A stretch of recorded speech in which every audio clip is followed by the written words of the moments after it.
Metal Rules with Amaranthe. Yeah. Would you like to introduce yourselves? I'm Jake. I'm Olof. And I'm Elize. And welcome back to the UK, first of all.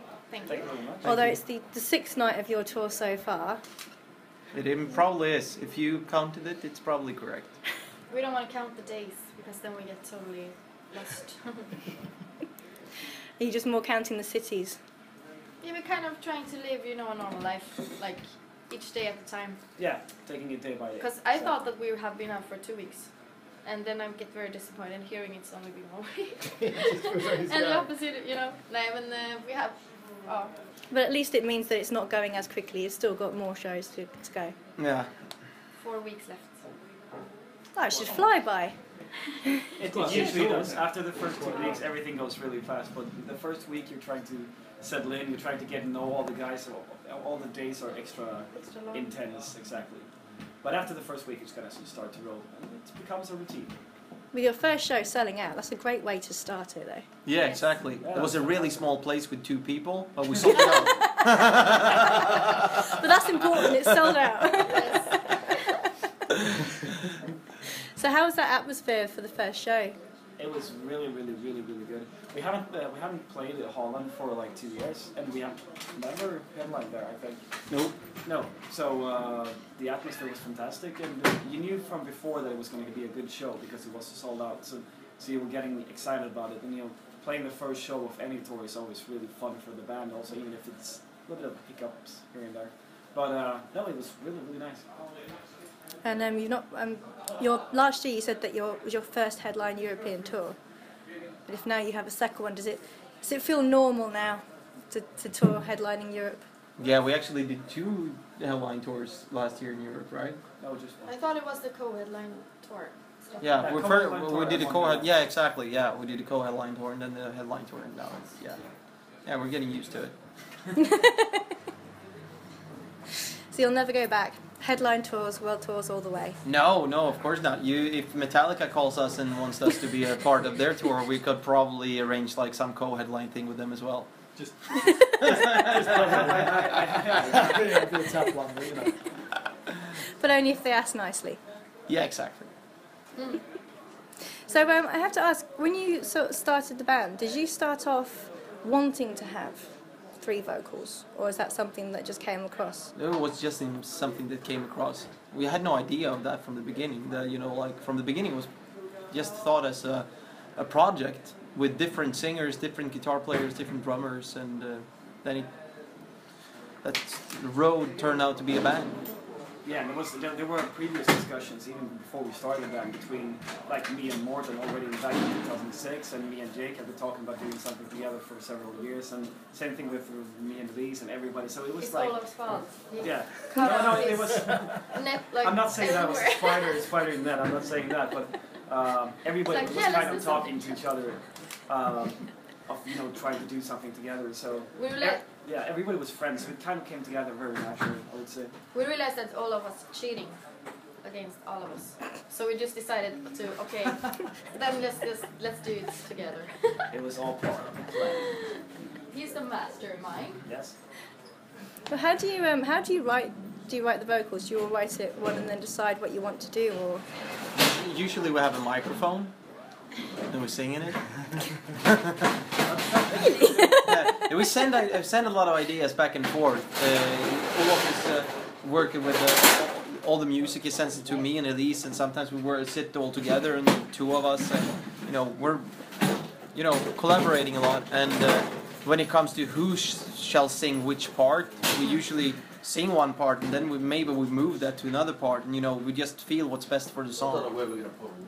Yeah, and all the 3 of us as composers, all 3 of us compose vocal lines, so we add our own specific touch and flavor to it as well, so it creates a nice dynamic.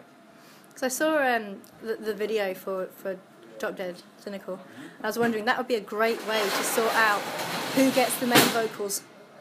What's that? Your Yeah. I mean, fist fighting over it. Yeah. Yeah, why not? Great idea. Why didn't we do it like that? Oh, that would be so fun. It's my turn now. And grab the mic. How did you sort of decide on the theme for that video? How we decided on it? had a bunch of ideas that did not work till that idea came up in my mind, and you know, it would be cool to actually, you know, involve something else than just the music. And me and Olof discussed it a lot, that want to have something with the rhythm in the guitars that is da da da da da da da, and what can you do with that? And for me it was like, okay, it must be punches, and like, and so I actually cut together a small, you know, demo for like 15 seconds with, you know, fighting scenes for like Mortal Kombat and stuff like that, and put the music on just to get the vibe from it, and that worked. So then we called up a boxing club in Gothenburg and asked them if we could use their facilities, and it turned out to be really good. Yeah, and we had some additional elements as well. Yeah, and some dancing as well. Yeah. I thought that it was a perfect rhythm for dancing, since I used to be a dancer before doing this. So I took the opportunity and I spoke to the producer about it, and he thought it was a really cool idea. And just to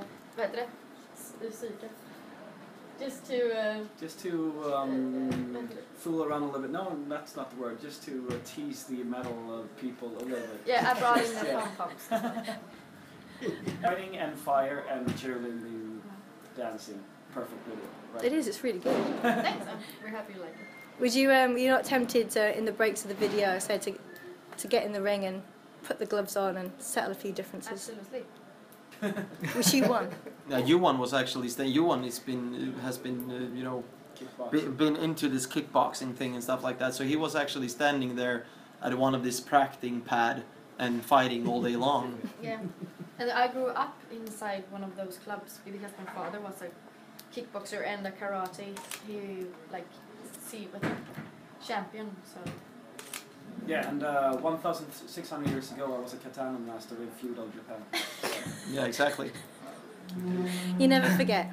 No, of course not. And I built the Great Wall. To keep me out. Yeah. And you didn't succeed. You've got very long memories then. What? Very long memories. What?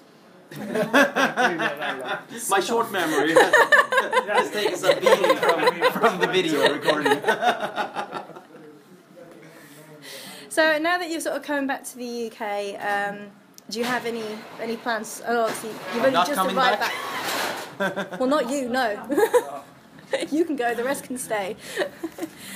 You've got lots of the North American tour as well. Yeah. But given how many sort of tours and shows that you did last year, are you already sort of thinking forward to do the European?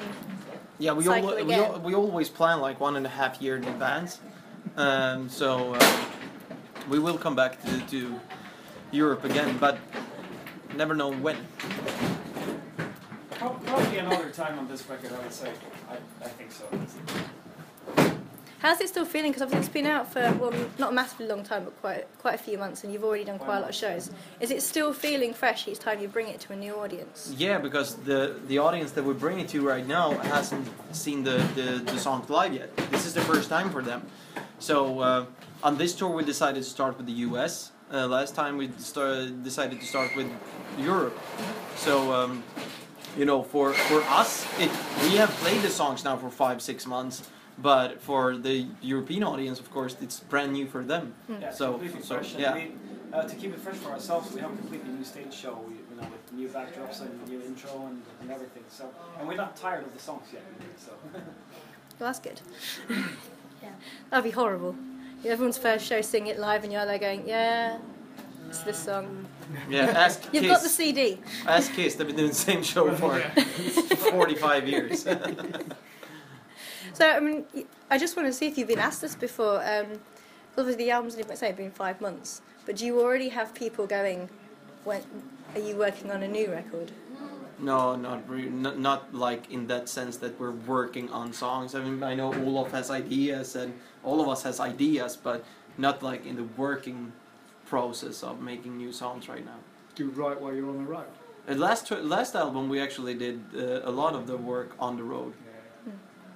It was the first time we tried it out, and it actually worked kind of nicely because you get a little bit of that energy into the songs as well. But Yeah, I mean, we've been releasing albums very, very quickly. So, I mean, it was actually 1 year ago since we stopped writing for the Massive Addictive record, because then we went into the studio for 3 months, another 3 months to get it out there, and now it's been 5 months since it was released. So you're starting to get that itch, and I think that's a good thing. So, you know, let that itch grow, and the bigger it becomes, probably, you know, the more excited you are about writing.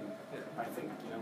But I think, like, as a musician, no, but I can just I get ideas every day, like all the time, and I record them on my phone, and then when we decide like, okay, so let's start to write a song, then I can just pick, you know, one of these ideas, and maybe we have the chorus ready, and then we just need to put the music on and write the verses, and then we have a song. So it's a process like that's going on constantly in a musician's head. It's just really good then if you've got that time on, like, on the tour bus, all those hours, and you've got something, you could have someone next to you and then just start writing it. Yeah. That'd be great. The next time you ask, how long did it take you to write this album? Oh, like 38 minutes.